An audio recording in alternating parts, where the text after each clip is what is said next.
Hello guys and welcome back to episode 2 of XCOM Mashups. If you haven't joined us for the last show, then you've missed out because we had Ghostbusters versus Buffy.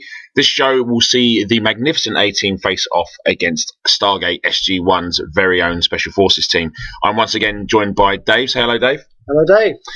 Dave, I was a bit rude last time because I didn't really introduce you. So if you do like a proper little introduction, who you are, what you do, that sort of stuff.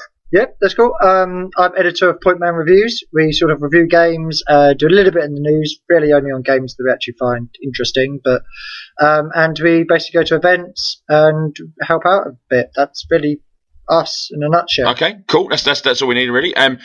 Obviously, you're taking the role of Stargate SG1. So, could you tell me why you picked Stargate SG1 as a team?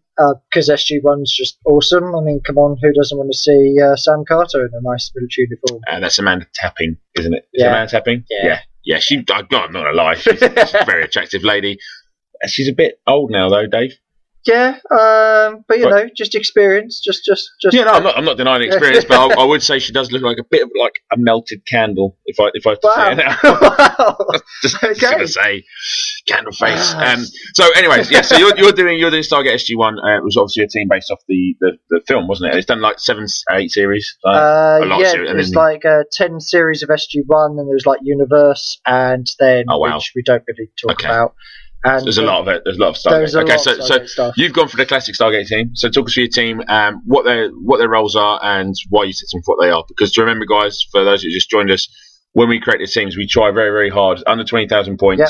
and we try very hard to keep them as close to what they would realistically be having as their equipment Yeah. in the game. So Yeah. talk us through your team. Okay, so I'll leave Daniel to last because he's obviously a bit complicated. But Sam Carter is obviously just a basic commando, just a soldier with an assault rifle, and that's it basically. Yep.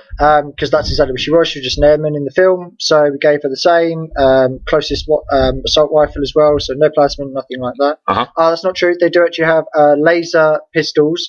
Because in the film they have Zatnikters, which are like sort of electric. Oh, so these guys have also got laser pistols. They haven't they? Yeah. They Okay. have. Cool. Yeah. In fairness, I think I use it. You do. Yes, Yeah. you do. Yeah. You've then got Teal'c, who in the films is obviously a gold soldier. These guys with worms in them. Yeah, basically. Yeah. What does O'Neill call him? Snakeheaded thing. Yeah. Nice. Yep. Yeah. So he's your heavy. He's my juggernaut. He's got an LMG because for a couple of the series he basically has that. It was either that or the staff, and I kind of thought that was a bit overpowered. Yeah. So I just went for the like machine gun users in a couple of them. Give him Caprice armor because obviously he is Teal'c. He's a couple of 100 years old, a bit battle hardened. And he's also they do have armor, don't they? They do. They've got like metal plate armor, so I thought that was actually quite good. Then you've got Jack O'Neill, awesome guy, but at the same time he is just a normal. He's just a normal airman running around. So yet again, just a commando with assault rifle standard. That's it. Zatnik as well. So the laser pistol, but that's it. Yep. We come to Daniel Jackson. Now I've taken him from when he ascends to be a higher being. I love the way you said that. Yeah, Higher being. Yes. Yep. And basically, so he's our side warrior. For that exact reason. For no other reason. He's got assault rifle, everything else the same. But yeah, he's our side warrior. So your two main players really were Daniel Jackson and Teal'c, I'm assuming. So obviously I took the role of the A-Team, mainly because I'm an 80s child. And on a Saturday afternoon, that's basically was A-Team followed by Airwolf, Street Hawk. If anyone remembers these sort of programs, then you're in my camp for this one, surely. So obviously I've gone through that. These are really simple. To be fair, I had Hannibal, who's obviously played by George Peppard. Dead. This might be like a bit like Dad's Army when you go through it. Oh, he's not. He's dead. He's dead. No, most of these are alive. So Hannibal, he's the guy in charge. So again, he's just an assault colonel. All our guys got body armor because I kind of figured they were ex-special forces, so they had that sort of thing. So that's basically what he's got, an assault rifle. I think he's got a grenade as well. Yes, he's got a grenade because he's the leader dude. Then you got B.A. Baracus, played by Mr. T. Both names are entirely fictional, but yeah, no one ever really knows who this guy is. But yeah, he's my juggernaut. He's a heavy. He's got LMG. He's got body armor only because he's just a nutter, really, absolute psycho. Recently inducted into the Hall of Fame in wrestling. That tells you what you know about the guy. You know, he's in the A-Team. He's been a wrestler. He beat up Rocky. Yeah, so he's pretty hard. Then we've got Face Man. He is our version of Amanda Tapping. the most beautiful human being of the group. Right. However, today, if you looked at him, he does look like his face has been stretched over a plate. It's ridiculous. He looks awful. But he's still face man, so he's still beautiful. And then we've got Mad Murdoch, who was a sniper. I've kept him at the back because he doesn't really do much. It's a bit of a... having a sniper is it's a funny one with the A-team, because if you watch the show, special forces they may be, but they could hit nothing. And I mean absolutely nothing. If you had a house or a car nearby or the road or just anything in general, they could hit it. If you were 10 feet away from these guys shooting at them, no one could hit anyone. So, but I mean, in fairness, there's no way I'd win if I set them up that way. You just, we haven't. I mean, this match is quite funny for numerous reasons. Yeah. At one stage, Hannibal develops the ability to fly, or hover, which we're not sure how that happens, but it is funny. So it's there. So basically, they're the two teams, relatively balanced, even though we've got a smaller a score point by you, not by much. I think that it's more evenly displaced in my team than in yours. Obviously, your team's got a couple of key characters and then two really average ones, whereas mine are all basically average, which is what we like. So without further ado, we will crack on to the first round. We were playing on Observatory, weren't we? Yes, we were. So we're playing Observatory just because we like the name, I think. And SG1 do space stuff. Yeah, I figured that SG1 do space stuff. They're constantly going to observatories and stuff like that. And I figured that, if the A-team are going to be let out of somewhere where they can have a whole load of equipment, make it a sciencey place. Yeah, make it a science place. All right, guys, so here we go. This is round 1. Yes, obviously I had the lowest point, so that in XCOM means you go first. So this is Observatory map. So I'm led by Hannibal, my leader. This is a guard chomping weirdo. So I've noticed straight away there's a building here with a ladder going up. Yeah. And I know Murdoch's my sniper, so I'm basically like, well, let's get to this building. I actually didn't want Hannibal there. You'll see in a minute, I realised I had a game plan for this map. And I was like, once I'd moved BA and Murdoch to the roof, I was like, shit. I didn't really need him downstairs, because these guys. I mean, this is a really cool place. I mean, it's quite a fortunate spawn for me, just because of how my team's sort of laid out. So obviously there's Face, Plate Face. This is where I work out actually shit, because up there's going to give me quite a good coverage. I need to make sure the flanks are protected, so I dash him all the other way, and I'm conscious that now Hannibal there's quite a gap between them, which in XCOM, if you play XCOM, you really don't want to be apart, because it's just not great. So again, I send Murdoch straight up there. Obviously, it's the first turn. We've played quite a few games against each other, so we know the first turn you can pretty much dash everybody. You're okay, and then obviously, you would be really, really unlucky if it's not your turn. So obviously it's you, Dave. So talk through what you're doing. I'd just like to point out that SG1 is a special forces team. But their stealth capabilities probably need some work, because as you can see, and straight through the window, not the door. No, we'll go straight through the window. And if you're going to do something dramatic, look, if you want to look macho or cool, dive through a window. I mean, I'm not advising you do that, people, at a wedding or a funeral, because today's not about you. Unless it's your wedding, you won't be able to do it at your own funeral. But if it's your wedding, I mean, what an entrance that would be through a window. It'd be amazing to do your own funeral. If you could do your own funeral, I mean, that would scare a few people. You could write it in your will, couldn't you? Drop me through a skylight straight into a hole in the ground. That'd be fantastic. They'd never forget you. Sorry, Dave. Sorry. Yeah, but as I was saying, so I've kept everybody relatively close together. Because obviously me and Arthur have played a couple of games together against each other now, and we're like, right, we kind of know roughly what the other person does-ish, but then of course we're then trying to counter what I think you'll do and you'll do what I'll do. So it's like, right, and so how many times we can second guess each other, really? Yeah. I mean, again, see, this is where I'm like, I'm nervous here, because I'm like, I need him here, but if you've come straight up, there's every opportunity that you could see me when that happens. But I'm really, really, I mean, don't get me wrong, I'm really lucky there that there's none of your guys are there. So again, I'm like, right, well, let's just concentrate. Can I get face up? I'm like, well, I know, because obviously I'm in line with Hannibal, I know pretty much that I should be safe as long as I stay along that line. So I basically bring face up parallel to him, and I'm happy. So we've got Hannibal and Face, and also bear in mind the reason why I've sent these guys is because they're both they've got the lightning reflexes. So I know that if they do see someone, at least that they've got the option to miss. And again, I move Murdoch up to the corner, and you'll see. I don't think I actually told you this, because we're talking about this obviously clearly post the game, so we know the result. Oh, we have to win, see. But we basically, rather than put on Overwatch, which you can't do after you move with a sniper unless you've got the ability, I use one of these sensors, which are really cool. And I was thinking, this is where I'm kind of second guessing you. I'm thinking he's going to come through here. So I host the sensor down, thinking I'm going to get several pings come up here. Nothing. Not a fucking jot. So it goes down there. I'm like, yep, wait for the pings. Just wait.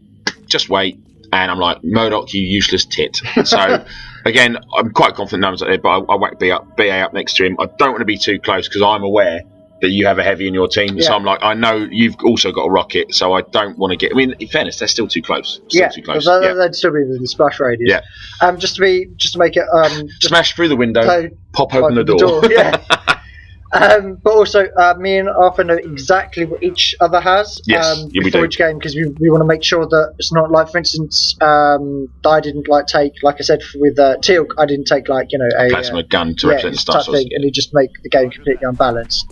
So this is where I make a bit of a mistake, because I'm like, okay, move him up. I know that alleyway is now clear. This is yet again Sam Carter about to be. Oh no, I move her up. So I'm like, I'll move them up in pairs. That way, if one team gets contacted, two are together. She does like a window. Yeah. I reckon. Look, let's through the door to then see where I wanted to go.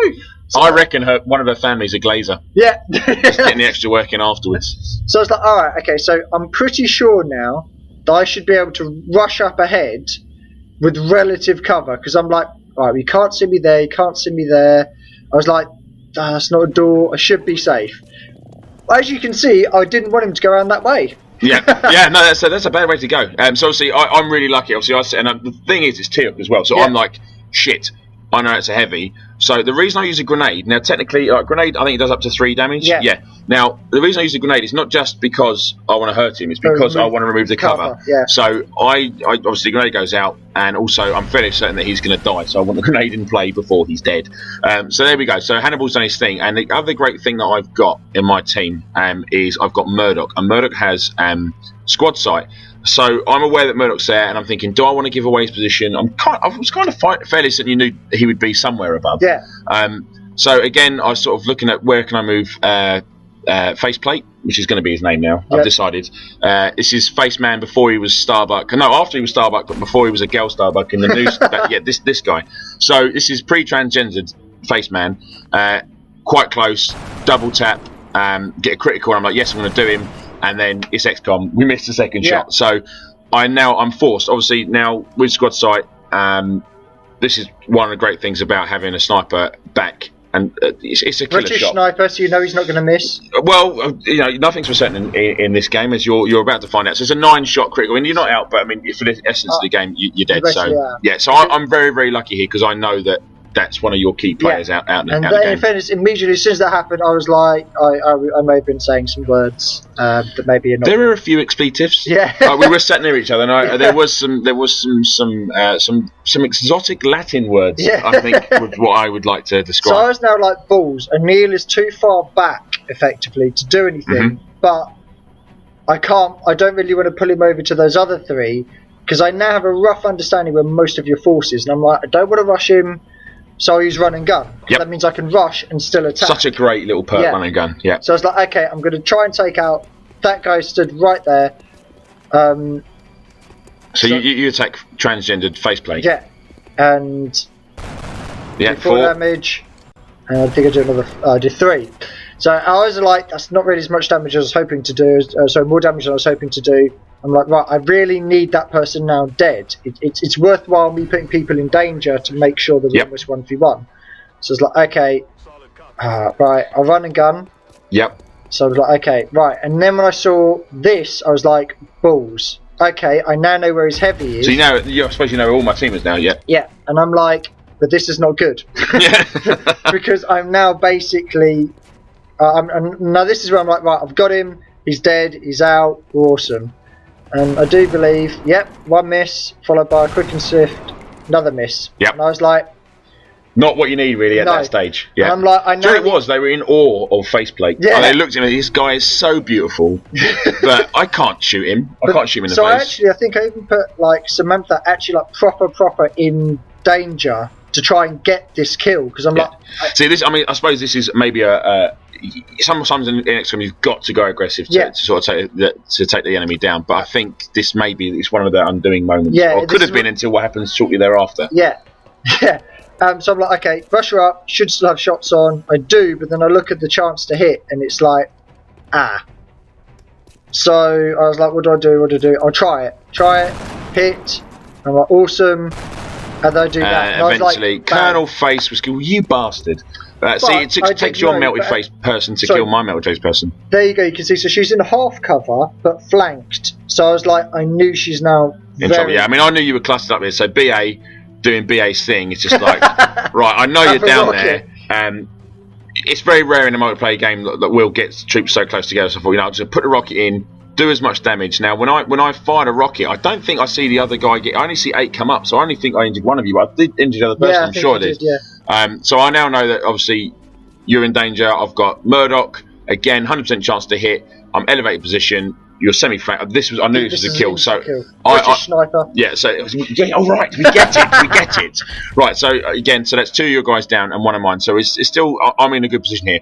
This is where things go a little bit freaky deaky for me because Hannibal, I'm aware there's one of your players around the corner, but I can't see him. Now, for whatever reason, my character now decides that I'm not going to move anymore. He gets a bit of a strop on. I think basically what it is Face is beautiful, Murdoch's mad, BA strong. Hannibal just is the old guy and's dead and he's got a cigar. He's got nothing going for him. So he decides now he's going to create his own special ability. Now you'll see that as we're playing, I'm desperately trying to work out why can't I move anywhere? Because I can't go here, go anywhere. And he's like, no, I'm not going anywhere. I even think there's a fault with the controller. I'm sure I do. I actually changed my controllers. Maybe the controller's broken. Maybe I thought I'd run it right. Okay, he's anywhere. Just send him anywhere.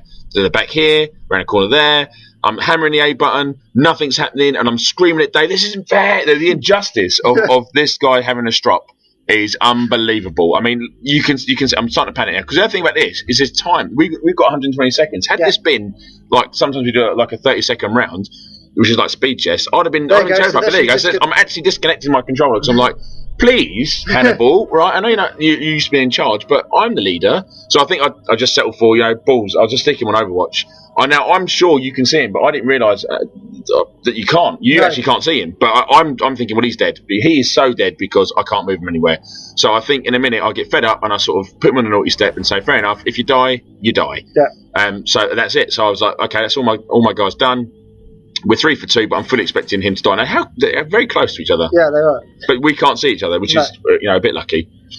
So I was like, okay, I'll move him up, and I think this is where I kind of go, balls.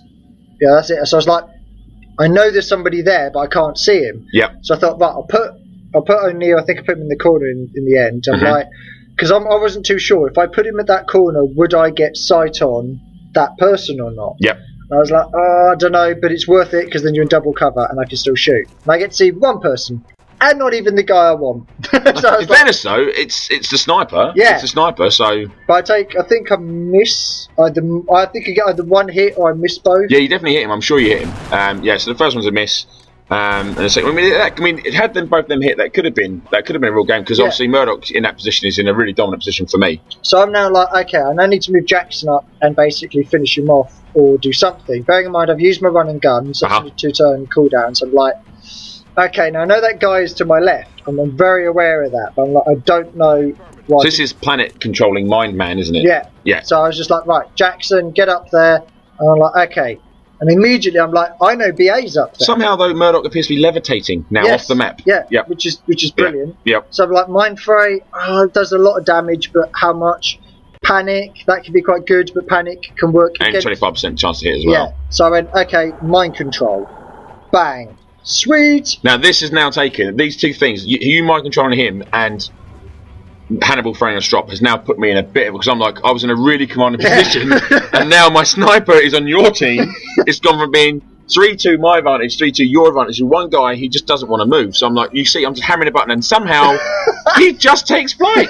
He's actually hovering. He's hovering above it. I'm like, wow, I can see everything from up here. Hannibal, the reason it didn't move because he was in fact morphing into what appears to be Hawkman. Hawkman with 0 accuracy on his gun, I might add. So I'm like, right, well, at least I've got him in a position so he can at least draw fire.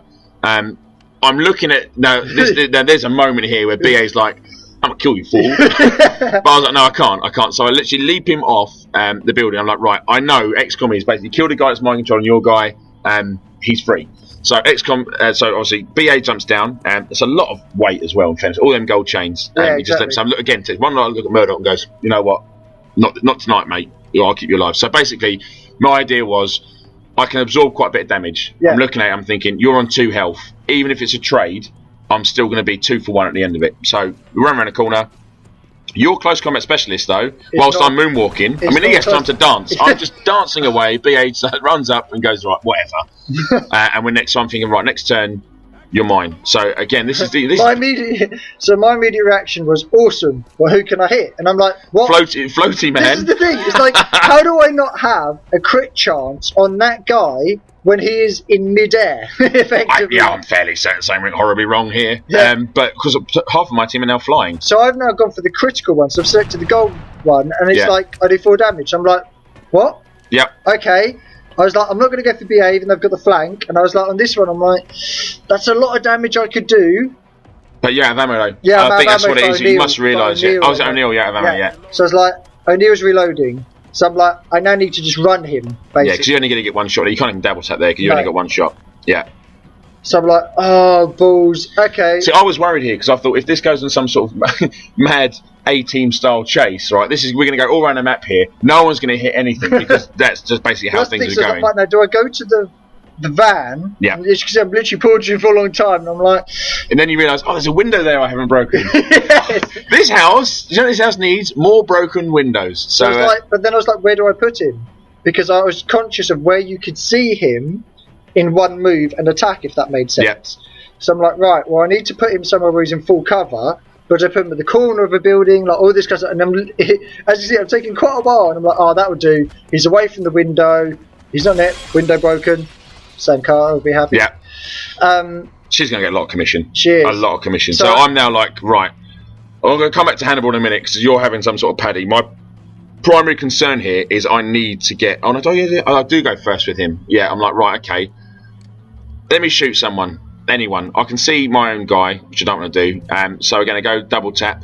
And they try and run a gun now. So yeah, that's it. I can't move. I literally, he's like, look, I'm flying. What more do you want, man? He's like, look, I've literally turned myself into a flying man, and you're still not happy. So I have another little pop. I think he misses again. I'm not. You know, I'm not sure. I'm sure I shoot at the rifle again with this guy, and I still miss. And you can see that I'm desperate. Just anything, move anywhere, do anything other than just float around like some giant cigar smoking air balloon. So right now I'm just going to fire at him. So I've already missed once, twice, 3 times, 4 times. 4 times. Hannibal misses. So I'm like, right, Jack O'Neill though. I mean, like, you know, nobody. Yeah, in fairness. So I'm like, right, okay. I've now got a hunt down. So I could have just dashed him before. I'll just put him there and see. Is that you do see him? I do see him. And I'm like, balls. And I'm like flanked, and it's he causes him bending knee, and he dies. So I'm like, right, I've got my sniper back.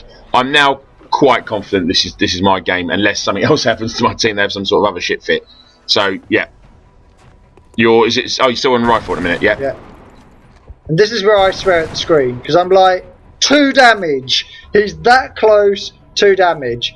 And so you obviously have to reload. Yeah, I'm now. Well, no, I don't think I reload because I'm on 1 damage. And I'm like, well, you're going to die. And in fairness, it's nothing more than you deserve. To be fair, 85% chance to hit. Double tap to 70%. I've got a pistol. Let's do some damage. At least do something. And luckily, I get a 2 damage. You get twice. Twice, which is quite good, really. For Hovery Hawkman. Yeah, so I was a bit peeved at this point because I'm like, well, hang on, I just had a freaking assault rifle that hit you and did 2 damage. But at the same time, I'm like, you know, you've won this game, and I'd almost resigned myself at this point. Never give up, Dave. Yeah, and never surrender. In fairness, as you'll see, it gets you'll see. It becomes interesting. Yeah, it is. I mean, yeah. So I get 4 damage hit, and I'm like, well, I've now out of ammo, so I'm conscious he's out of ammo, and you're still alive, and I know now that there's absolutely no chance that Hannibal's going to survive. So I think. You kill him with a laser? Yeah, I can't remember what I do, but I definitely kill him with something to conserve my ammo, I believe. But I can't be sure. So you got the machine gun. He's on 1 health. I think you probably do. Obviously, with a pistol. Obviously, if PvM playing XCOM, if you've got a pistol at close range, it's a really high percentage chance to hit. So it's always worthwhile. If the person's on low health, switch to your secondary weapon. So a laser pistol. So you light Hannibal's cigar, quite nice. That's very kind of you. He drops from the sky and just rolls to the floor. like the discarded old tissue he is. Now, in previous games when we played this, you can actually still see people when you've when you're dead. Yeah, I think maybe if you're bleeding out, you still see them. No, you can still see him. See, you can still see him now with the. But that might be yeah, the sniper. Yeah. So I moved BA up. I'm thinking, right, this is it, game over. And BA misses, absolutely misses everything. And I'm like, oh shit, right, okay, I can't snipe, so I have to reload. So I'm like, right, well that's him back in the game. And in my head, I'm thinking I should survive this round, but I really don't want to go assault versus sniper. I'm thinking I'll be able to take it. BA's a tough lad. He'll be able to take it. And what happens next is nothing short of some sort of gangland execution. I mean, this is. I think, you know, you've only got this option, really, haven't you? Yeah. So I was like, right, get him out there, and I'm going to make sure that I'm definitely flanking him. Proper flanking manoeuvre, bang, straight on. A gold shield is never something you want to see. If it's your guys, it's got a little gold shield appears. So at this point, I then realised I still had the laser pistol. I'm like, that would be a bad idea. Let's switch back to the good old assault rifle. Yep. And I'm thinking, well, maybe I'll survive. You know, I can take a 4 and a 6. Maybe I'll be all right. I should be okay. But obviously, when you take into account you're fully flanking me, it's a 7. And then the 10, I think. Is it? No, it's at 14. So straight out the game, and that's it. So I'm now a little bit worried because bearing in mind, all right, you're on 3 health, but that's enough in XCOM. That is enough. I know Murdoch's been injured. I also know now that it's a waiting game almost because you're never going to come out of cover. So, but I'm aware of my abilities. So, obviously, one of the abilities I've got is I've got Opportunist, which basically means it ignores any bonuses that you might have as a player running out of cover, or you might get for running from cover whilst I'm on Overwatch. So I'm like, I know you're behind the canister. I know you've got to move. So I'm gonna wait you out. I can see that canister. So I literally Overwatch Opportunist. See, I went, okay, right. Well, I've now got to reload. Yeah. And at that point, I went, balls. He can now see me. Yep. And I was like, oh, 75% chance to hit. That's not going to kill him, and he'll just return fire, and that's me done. So I was like, oh, balls. Okay, well I've got lightning reflexes, forgetting about your opportunities thing, and I'm like, if I can just run somewhere like there, where I know which is what I really didn't want to happen. And this is what happens: lightning reflexes doesn't kick in, which in fairness I'm not quite sure why, but your opportunist then just. Basically. It's a back of the head shot. That is ridiculous. I mean, that's it. It's game over. I mean, it was a game that it kind of swung both ways for a while, and it didn't help that Murdoch. Not Murdoch. Hannibal, decided he wanted to just not play. Levitate, and then levitate. Maybe he was doing a yoga lesson. But then again, that did also help you as well because he had the 0% crit chance and he had a 100% chance to hit. Yeah, maybe it helped me. I don't know. But I mean, again, this is the A team won through. Yeah. I think it was like raw firepower. Yes. And their plucky spirit. Dave, thank you very much again for playing through. We'll be back for the third show, which will be Star Wars versus Star Trek, I believe, which is the one game I really don't want to lose out of all the games we've played because I'm a massive Star Wars nerd. So, guys, thank you so much for watching. Like I said, please pay attention. There's a link in the description below. If you want to win a copy of XCOM Enemy Unknown, the link will direct you how to do it. It's very easy. It's retweeting a tweet. Also, at the end of the series, there's a fantastic headset from Mad Catz, a Triton 720 Plus, which you can win. So please join in, shout out, give us a tweet who you'd like to see us fight, and we'll join you on the next show. Thanks again, guys. Thank you, and don't forget to subscribe. Oh yes, subscribe. Well done, Dave. Dave's my new digital pimp. Cheers, guys. Thanks a lot. Bye.